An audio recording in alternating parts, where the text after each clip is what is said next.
लड्डू गोपाल को यह दो चीज भूलकर भी मत खिलाना। श्री कृष्ण के बाल स्वरूप को लड्डू गोपाल कहा जाता है। माना जाता है कि घर में लड्डू गोपाल स्थापित करने पर और उनकी पूरे मनोभाव से पूजा करने पर सुख समृद्धि बनी रहती है और जीवन में खुशहाली आती है। मान्यतानुसार कृष्ण स्वरूप लड्डू गोपाल को खाने का बहुत शौक था, इसीलिए वे बचपन में मक्खन चुराकर खाया करते थे। ऐसे में खानपान के शौकीन बाल गोपाल को भोग में क्या चढ़ाया जा रहा है और क्या नहीं, इसका विशेष महत्व होता है। यहाँ जानिए लड्डू गोपाल को किस तरह का भोग कभी नहीं लगाना चाहिए और किस तरह का भोग उन्हें लगाया जा सकता है। एक लड्डू गोपाल के भोग में तामसिक चीजों को शामिल करने से परहेज के लिए कहा जाता है। इन चीजों में मीट, मछली और अंडे शामिल हैं। इन चीजों और इनसे बनने वाली चीजों को खानपान में शामिल नहीं करना चाहिए। जंगल से आने वाले मशरूम भी भोग का हिस्सा नहीं बनाने चाहिए। गाजर, लाल मसूर की दाल और समुद्री सब्जियों को लड्डू गोपाल के भोग में शामिल नहीं करना चाहिए। प्याज और लहसुन को भी भोग का हिस्सा नहीं बनाना चाहिए। खाने की ये चीजें भी तामसिक कही जाती हैं। फलों में जामुन को भी लड्डू गोपाल को भोग में नहीं लगाते हैं।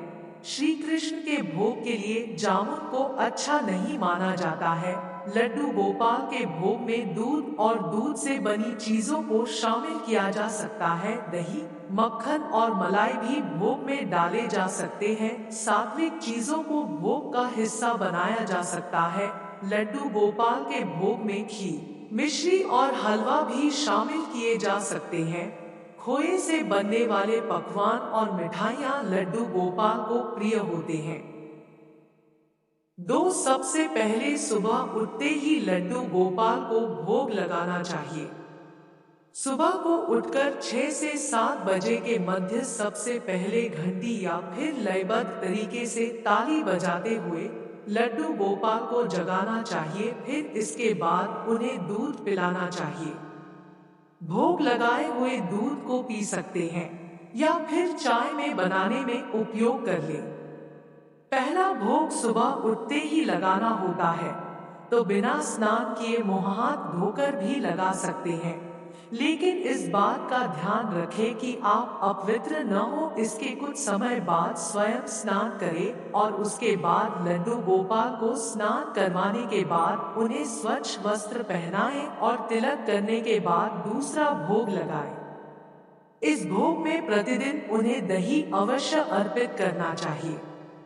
कृष्ण जी को माखन, मिश्री और दही अति प्रिय है, लेकिन इस बात का ध्यान रखें कि माखन एकदम शुद्ध हो। इसलिए कृष्ण जी को घर पर बने माखन का भोग ही लगाना चाहिए। इसके अलावा मौसमी फलों का भोग भी लगाना चाहिए। दोपहर के समय उस भोजन का भोग लगा सकते हैं जो स्वयं के लिए बनाया हो, लेकिन इस बात का ध्यान रखें कि भोजन सात्विक होना चाहिए। उसमें लहसुन और प्याज कुछ भी नहीं होना चाहिए। इसके अलावा आप घर में फल, मिष्ठान जो भी सात्विक चीज लेकर आते हैं, उसमें से सर्वप्रथम कृष्ण जी के लिए भी अवश्य अर्पित करें। भोजन में से भी सबसे पहले लड्डू गोपाल के लिए भोग निकालना चाहिए। यदि भोजन में लहसुन और प्याज का प्रयोग करते हैं, तो लड्डू गोपाल के लिए मीठी पूरी या पराठा बना लें। शाम के समय कृष्ण जी को मखाने या मेवा का भोग लगाया जा सकता है। इसके अलावा लड्डू गोपाल को पापड़ चिप्स का प्रसाद भी चढ़ाया जा सकता है। रात्रि के समय भी जो भोजन बनाया हो, सबसे पहले लड्डू गोपाल को भोग लगाएं और उन्हें शयन करवाने से पहले दूध पिलाना चाहिए। घर में लड्डू गोपाल को प्रतिदिन स्नान कराना चाहिए। शंख से स्नान कराना उचित माना गया है। लड्डू गोपाल को शंख में दूध, दही, गंगाजल और घी डालकर स्नान कराना चाहिए। स्नान करवाने के बाद उस पानी को तुलसी के पौधे में विसर्जित कर देना चाहिए। लड्डू गोपाल को स्नान कराने के बाद एक बच्चे की तरह तैयार करें। रोजाना उनके वस्त्र बदलें। उन्हें चंदन का टीका लगाएं। मौसम के अनुसार ही उन्हें भी वस्त्र पहनाने चाहिए। लड्डू गोपाल जी को प्रतिदिन 4 बार भोग लगाना चाहिए। आप उन्हें माखन मिश्री, लड्डू, खीर और हलवे का प्रसाद अर्पित कर सकते हैं। लड्डू गोपाल जी को माखन सबसे प्रिय होता है। आप चाहे तो घर में पकने वाला सात्विक भोजन का भी प्रसाद चढ़ा सकते हैं। माना जाता है कि जिस तरह छोटे बच्चों को बार बार भूख लगती है, वैसे ही लड्डू गोपाल जी को भी भूख लगती है। इसलिए उन्हें समय समय पर भोजन कराना चाहिए। बाल गोपाल घर के सबसे छोटे सदस्य माने जाते हैं। बाल गोपाल का होना मतलब किसी नन्हे बालक को घर में रखना है। इसीलिए उनका ख्याल भी आपको ठीक वैसा ही रखना होगा जैसे घर के छोटे बच्चे का रख जाता है। लड्डू गोपाल जी को घर में कभी भी अकेला नहीं छोड़ना चाहिए। आप जब घर से बाहर जाएं तो उन्हें अपने साथ लेकर जाएं। लड्डू गोपाल जी को जब जब भोग लगाएं तब तब उनकी आरती करें। दिन में 4 बार लड्डू गोपाल की आरती करना अनिवार्य है। आरती के बाद लड्डू गोपाल को अपने हाथों से भोग लगाएं। इसके बाद लोरी गाते हुए झूला झुलाएं। झूले में लगे पर्दे को बंद करना ना भूलें।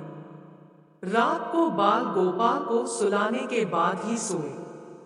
इससे भगवान प्रसन्न होते हैं एवं घर में उनकी कृपा बनी रहती है। 4 भगवान कृष्ण को भोग लगाने के लिए चांदी के पात्र का प्रयोग करना शुभ रहता है। यदि चांदी के बर्तन न हो तो जो बर्तन पूजा में प्रयोग करते हैं उसी में भोग लगाएं। भोग के बर्तनों को प्रतिदिन साफ करना चाहिए। कभी भी भोग लगाए हुए बर्तनों को बिना साफ किए उसी में दोबारा भोग न लगाएं।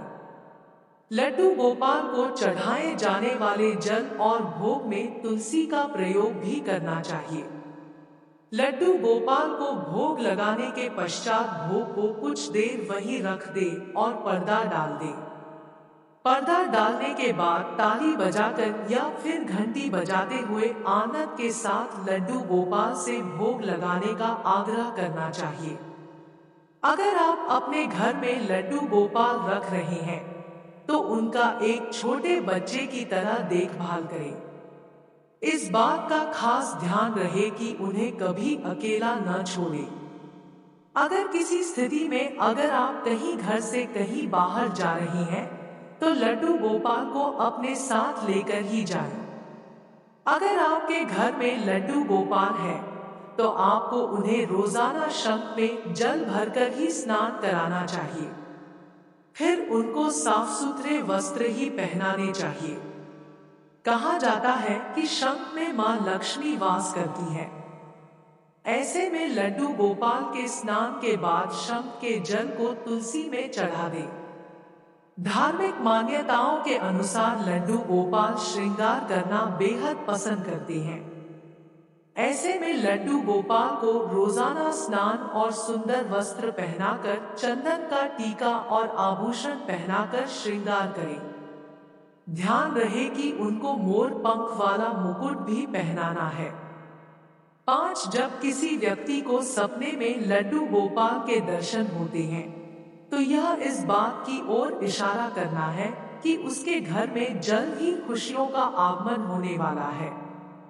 यानी उसके घर में बच्चे की किलकारी गूंजने वाली है। जब सपने में आपको बाल गोपाल मुस्कुराते हुए नजर आए तो स्वप्न शास्त्र में इसे एक शुभ संकेत माना गया है। इसका अर्थ है कि जल्द ही आपके शत्रुओं का नाश होने वाला है।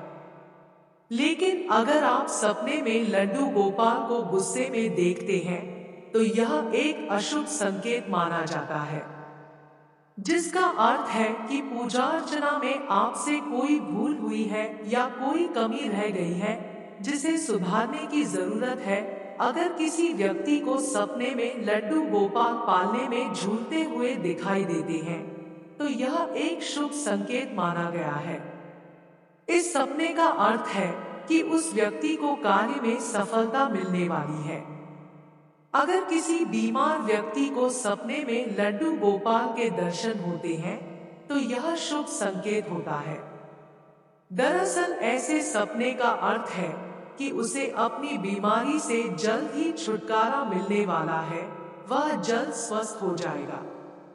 लड्डू गोपाल को स्नान कराने के बाद एक बच्चे की तरह तैयार करें। रोजाना उनके वस्त्र बदलें, उन्हें चंदन का टीका लगाएं। मौसम के अनुसार ही उन्हें भी वस्त्र पहनाने चाहिए। जैसे ठंडी के मौसम में उन्हें गर्म कपड़े पहनाएं। इसके अलावा उनका श्रृंगार करें।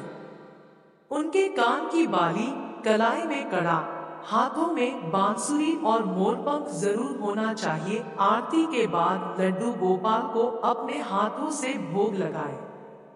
इसके बाद लोरी गाते हुए झूला झुलाएं। झूले में लगे पर्दे को बंद करना ना भूलें। रात को बाल गोपाल को सुलाने के बाद ही सोए। 6. अगर हम ज्योतिष की माने तो घर में लड्डू की स्थापना करना बहुत ही शुभ माना जाता है और इनकी स्थापना के बाद इनकी नियमित सेवा और भोग लगाने के विधान है। ऐसी मान्यता है कि ये श्री कृष्ण का बाल रूप है, इसलिए इनकी सेवा छोटे बच्चे की तरह करनी चाहिए, जिससे आपको पूजा का पूर्ण फल मिले। वहीं अगर आप लड्डू गोपाल की मूर्ति किसी ऐसे व्यक्ति को देती है जो उनकी पूजा ठीक तरीके से न करे या फिर उन्हें उचित भोग न अर्पित करे, तो यह निश्चित ही आपके लिए भी शुभ नहीं माना जाता है। भूलकर भी लड्डू गोपाल की मूर्ति किसी ऐसे व्यक्ति को उपहार में न दे जो उनकी सेवा करने में असमर्थ हो।